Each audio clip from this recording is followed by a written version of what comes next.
వచ్చేసిన మీకోసం మంచి ముచ్చట్లను తెచ్చిన ముందుగా హెడ్లైన్స్ చూడాలి కదా చూసేయండి 1 కోటి ఎకరాలకు ఇస్తామన్నాడు నీళ్లు పాలేర్ల దడిపిండ్రు ఇయ్యాల బీళ్లు రేపటి కాంచెల్లి ఇడాకుల ప్రచారం వార్తింటనే పూర్తి సమాచారం కాల్కు అంటు పెట్టిండు బంగారం అయినా దొంగది బాలేదు గాచారం కాంగ్రెస్ టికెట్ ఖాయమట నేను ఒక్కసారి కూడా ఓడిపోలేనక్క ఒక్కసారి కూడా పోటీ చేయలేను నాకు ఇవ్వకపోతే ఇంకెవరికి ఇస్తాడక్క ఇస్తాడు ఎట్లయినా ఉత్తమ్ సార్ ఇస్తాడు పాలేరుకు కృష్ణమ్మ వరం పచ్చదనంతోని పరవశిస్తుంది ఇక ప్రతి ఎకరం అబ్బబ్బబ్బబ్బబ్బా సావిత్రి ఏమన్నా చెప్పిందా అని అనుకునేరు పొద్దుగాల ఏ పేపర్ చూసినా ఫస్ట్ పేజీలో ఫస్ట్ మాటలు గివే కనబడ్డాయి తెలంగాణలో 1 కోటి ఎకరాలకు నీళ్ళు అందించే కార్యం ఇవాళ సురువైంది పాలేరు కాడ 11 నెలలనే భక్త రామదాస్ ప్రాజెక్ట్ని కట్టేసిండ్రు ఇదే రువర్తోని కడ్మ ప్రాజెక్టులను కూడా కడితే తెలంగాణ 1 కోటి ఎకరాల మాగానవుడు గ్యారంటీ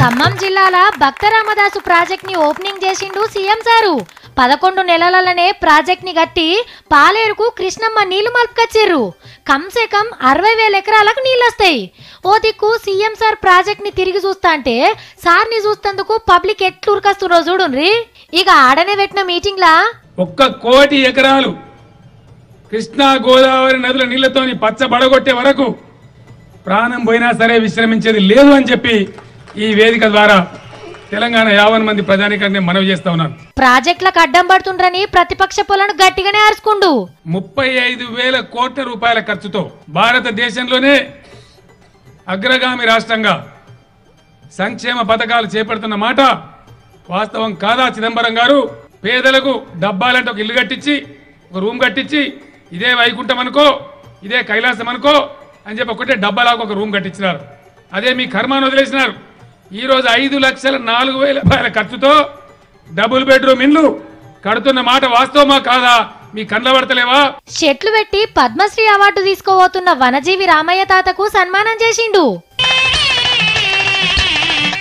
సన్మానం అయిన దాకా హర్షధ్వానాలు రావాలి తినే వచ్చారు కమ్మా తెలంగాణలో ప్రతిరోజు రక్తపు టేరులు పారుతున్నాయి గంటకు 3 ప్రమాదాలు జరుగుతుండగా ఒకరు ప్రాణాలను కోల్పోతున్నారు ఎంతో మంది దివ్యాంగులవుతున్నారు ప్రమాదాల వల్ల ఏటా 7,000 మంది చనిపోతుండగా దేశవ్యాప్తంగా 1,50,000 మంది మృత్యువాత పడుతున్నట్టు గణాంకాలు చెప్తున్నాయి ఇలా చనిపోతున్న వారిలో 18 నుంచి 35 ఏళ్ల యువకులే ఎక్కువగా ఉండడం ఆందోళనకు గురిచేసే అంశం ప్రమాదాల నివారణకు హైదరాబాద్ పోలీసులు అవగాహన కార్యక్రమాలను నిర్వహించారు ఈ తీర్ల టక్కర్లు లేని రోజులు రావాలని పిల్లలతోని ప్రతిజ్ఞ చేపించిండ్రు పట్నం పోలీసోళ్ళు హెల్మెట్ పెట్టుకోవాలి సెల్ ఫోన్ మాట్లాడుకుంటా డ్రైవింగ్ చేయొద్దు సుక్కేసి బండెక్కొద్దు స్పీడ్ గా ఉరుకొద్దని పాఠాలు చెప్పిండ్రు పెద్దలకు ఎన్ని మాటలు చెప్పినా ఇంటలేరని పిల్లలకు చెప్తున్నట్టుండ్రు వీళ్ళు పోయి ఇంట్లో డాడీలకు చెప్తారని ఈడ స్కూల్ పిల్లలకు క్లాస్ చెప్తే ఇంకొకడ కాలేజీ పొరగాలకు చెప్పిండ్రు పోలీస్ మంత్రి నాయని నరసింహారెడ్డి సారు పోరగాలను మస్తు ఎంకరేజ్ చేసిండు పక్క పొంటున్న తీగల కృష్ణారెడ్డి సారే గంతగన నవ్వుతున్నాడంటే ఇక పోరగాళ్ళు ఎంత ఖుషి అవుతుండ్రో చూడుండ్రి ఇంట్లో మంచిగా రెస్ట్ తీసుకోండి కానీ ఎప్పుడు కూడా పొరపాటున తాగి డ్రైవ్ చేస్తే మహేష్ భగత్ వదిలిపెట్టాడు తాగి డ్రైవింగ్ చేస్తే ట్రాఫిక్ వాళ్ళు దొరికించుకొని నోట్ల రిమ్మ మీటర్ పెట్టి కేసు రాస్తారు దెబ్బకు తాగిన కిక్కు కూడా పోతది ఇంత పద్ధతిగా పెద్ద మనిషి పాఠాలు ఎందుకు చెప్తుండో తెలుసునా ఎమ్మెల్యేలు ఎంపీలు మంత్రులయ్యే అటువంటి అవకాశాలు మీకున్నాయి గంత భవిష్యత్తున్నది మీ అందరికీ ఇక ఎమ్మెల్యే బాబు మోహన్ సార్ మాట్లాడుకుంటా మేమెంతో మందిని నవ్వించినాం నేను కోటన్నా కానీ ఇప్పటికీ గుర్తొచ్చినప్పుడల్లా ఏడుస్తూనే ఉన్నాం కోట శ్రీనివాసరావు సారు బాబు మోహన్ అన్న వీళ్ళిద్దరు కొడుకులు టక్కరై జీవిడిచిండ్రు గా ముచ్చట యాద్ చేసుకొని ఏడిచినంత పని చేసిండ్రు ఈ చెవుతో నీని ఆ చెవుతో నిడిచిపెట్టకుండా బండ్లు నడిపేటప్పుడు పైలంగా నడుపుండ్రి పోలీసోళ్ళు లీడర్లు యాక్టర్లు చెప్తున్నది మన కోసమే రేపు పొద్దుగల్లా మీ ఇంటికి మున్సిపాలిటీ వాళ్ళు వస్తారు మాత్రం ఒక మాట అంటుంటారు అమ్మా టైం లేదమ్మా జల్దీ నిడాకులు ఇయ్యాలి ఇంకా ఎన్ని రోజులమ్మా ఎన్ని మాటలు చెప్పాలా మీకు ఈడాకులు ఇచ్చుడు మీకు తెలియకుండా మేము చూపిస్తాం. ఆగు, అదేమన్నా పెద్ద పనా? ఆ ఈడాకుల గురించి మీకు మొత్తం వివరంగా చెప్తారు. అవునా సావిత్రి, ఇదేందబ్బా మొన్ననే ఈడిపోయిన వాళ్ళని కలిపి షబ్బాస్ అనిపించుకుండ్రు, మళ్ళా గిదేం పంతీరు అని మీరు గర్వమవుతుండ్రని నాకు తెలుసు, కానీ ఇదే నిజం. అవును, నేను చెప్పింది కరెక్టే, కానీ ఇడాకులంటే ఇంకేదో అనుకునేరు. చెత్తకు ఇడుపుగాయుధం ఇచ్చుడు చిత్రంగా అనిపిస్తున్నదిలే. ఏం లేదుల్లా, పారేసే చెత్తను తడి చెత్త పొడి చెత్త అని వాపుడు. గప్పట్లా ఇంటికో 2 బుట్టలు ఫిరిగిచ్చిరు కదా, వాటిని ఎవ్వరు చక్కగా వాడతలేరట. ముద్దుగున్నదని ఒక బుట్టలా ఉప్పు పప్పులు దాస్తున్నట్టున్నారు, ఇంకో దాంట్లో మొత్తం చెత్తనేస్తున్నారట కొందరు. అది తీసుకుపోవడు మున్సిపాలిటీ వాళ్ళకి కష్టమైతుందట. ఇట్లా వేయద్దని ఇంటింటికి తిరిగి చెప్తందుకు ఈ కార్యం పెట్టుకుండ్రు. ఆకుపచ్చ బుట్టల తడి చెత్తను, ఆస్మాన్ బుట్టల పొడి చెత్తనేయాలి. బుధారన్నాడు చెత్త ఇడాకుల దినోత్సవాన్ని ఘనంగా చేసి నెలంతా నడిపిస్తారట ప్రోగ్రామ్ ని. కుల్లం మొత్తం చెప్పేసినాం. గట్లనే మున్సిపాలిటీ వాళ్ళు వచ్చి మీరు ఇడుపుగాయుధం ఇస్తుర్రా అని అడిగితే ఆయనత గరమై పొరక మర్రబట్టారు. తడి చెత్త పొడి చెత్త గురించి అడుగుతుండ్రని యాదపెట్టుకోర్రి. అయినా గీ ప్రోగ్రామ్ కి చెత్త ఇడాకులు అనే చెత్త పేరు తప్ప ఇంకోటి దొరకకుండా వచ్చినా ఏమో ఏ రేటింగ్ ఉంటుందని పెట్టిండ్రేమో, కానీ గల్లీలకు వచ్చి డైరెక్ట్ అడిగితే మాత్రం చాలా తక్లీఫ్లు అవుతాయి సుమా. ఉన్నాయో అయిపోయినాయో, ఎంతమంది ఎగబడ్డరో ఏమో. రొట్టెలు గిట్టెలు కట్టుకొని రావచ్చు ఆడికి. అగగగు, మా సతిగానికి ఏమయ్యే? ఏమో ఆత్రం మురుకుతాడు సతిగా. అమ్మో, నేను లైన్లో గుసాయించాయని అడుగుతా. అన్నా టికెట్లు ఉన్నాయి, అయిపోయినాయా? టికెట్లు అన్న నీకు తెలియరా? అయితే పోతా, నేను దెబ్బ పోతా. ఓ పటేలా, ఏంద్రా నీ బాధ? సినిమా టికెట్లా? అన్నా ప్లీజ్ అన్నా, నేను ఒక్క ఫార్ కూడా ఓడిపోలేదన్నా, టికెట్ ఇఫీ అన్న. అగో ఇడు గాలని బతిలాడుతున్నాడు. ఓ సత్తి, ఏ ఉందాక ఎవ్వరికి నీదో లొల్లి ఉంటారు నాకు. గడ్డముత్తం కుమార్ సార్ వచ్చిండో రాలేరో, ఇంకా ఎవరిని అడిగినా లేరా అంటున్నారు, తెలియరా అంటున్నారు. రే ఉత్తమ్ కుమార్ సార్ ఎందుకురా ఇప్పుడు? తొవ్వల పోయేటోళ్ళంతా ఉత్తోళ్ళే అక్క, ఉత్తమ్ కుమార్ సారే ఇస్తున్నట్ట టికెట్లు. పోయి కలిసి వస్తా నేను. టికెట్లు ఏందిరో? ఉత్తమ్ కుమార్ సార్ ఏమో ఉత్తగా ఉన్నాడు అనుకుంటున్నావా? మస్తు బిజీగా ఉన్నాడు. బిర్జీలు ఉంటుంటాడా అక్క? పుసుక్కు నాయంత ఇంటికాడ ఫలారం పంచినట్టు టికెట్లు పంచుతున్నారా ఏమి? ఏం పంచుడు? నీ బాధ ఏంది? ఈ టికెట్లలో లేండి అసలు. ఓ బిత్తిరాక, మీ తమ్ముడు ఎల్ఏమేల్ కండువా భుజం మీద వేసుకుంటాడు, నెత్తి మీద గాంధీ టోపీ పెట్టుకునే టైం వచ్చిందిగా.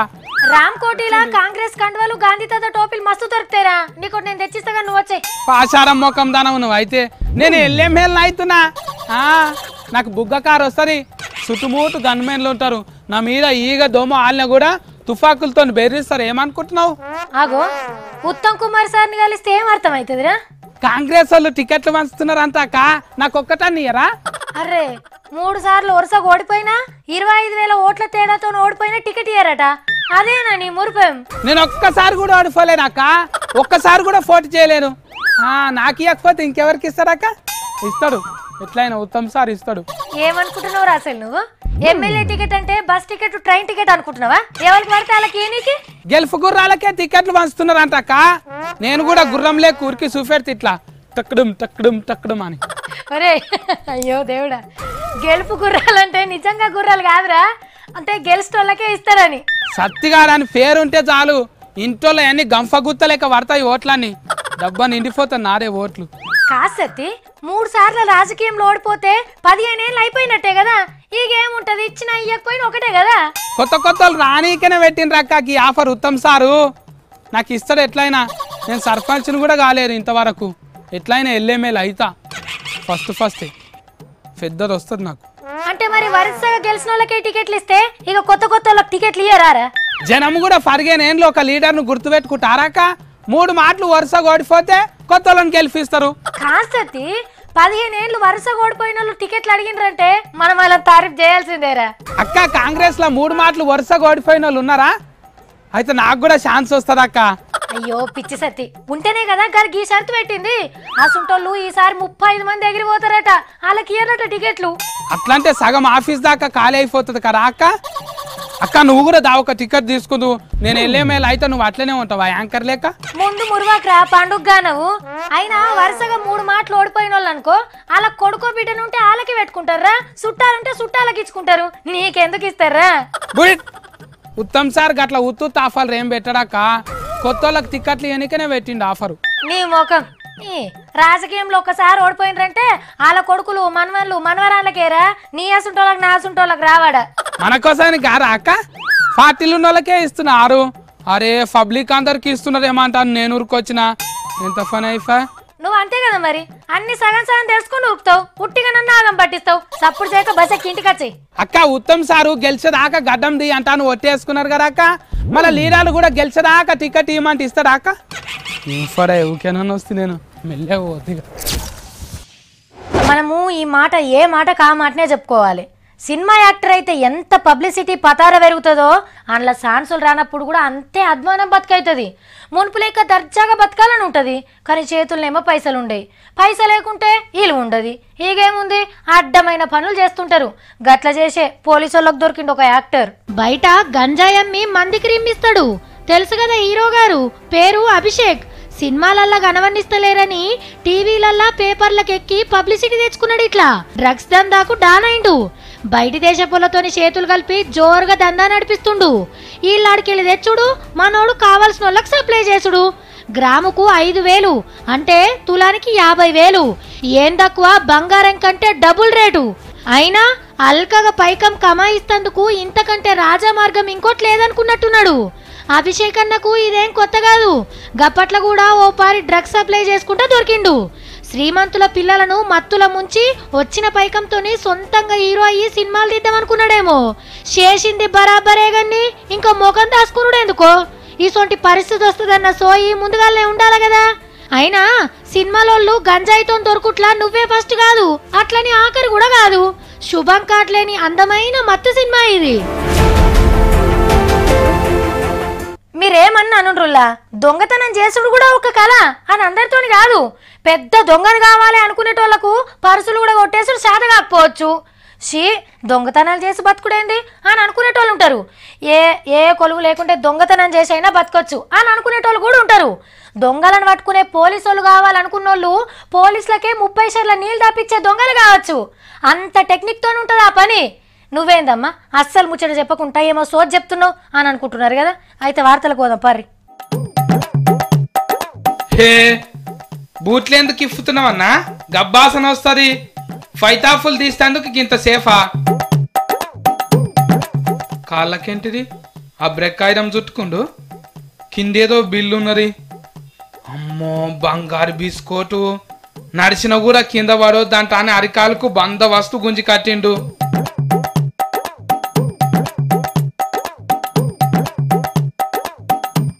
ఇప్పుడు ఎడమకాలు బూట్ ఇప్పుతున్నాడు. బర కొడుకో ఇంట్లో కూడా బంగారమే. 2 బంగారు బిస్కోట్లు ఏడబట్టుకుని అనుకుంటుండ్రా? మన శంషాబాద్ గాలి మోటార్ల డిపోలనే గీ అన్న ఇంకో మనిషి దుబాయ్కి వెళ్ళి వస్తుండ్రంట. బంగారం అని అగ్గు ఉంటది కదా అందుకే గీ ఉపాయం చేసి గీ అన్న ఇంకో మనిషి దుబాయ్లోకి వెళ్ళి పట్టుకొస్తుండ్రంట బంగారం. అది అగ్గు ఉంటది కదా. మనోళ్ళు నడుస్తుంటే మన తేడగొట్టిందో ఏమో.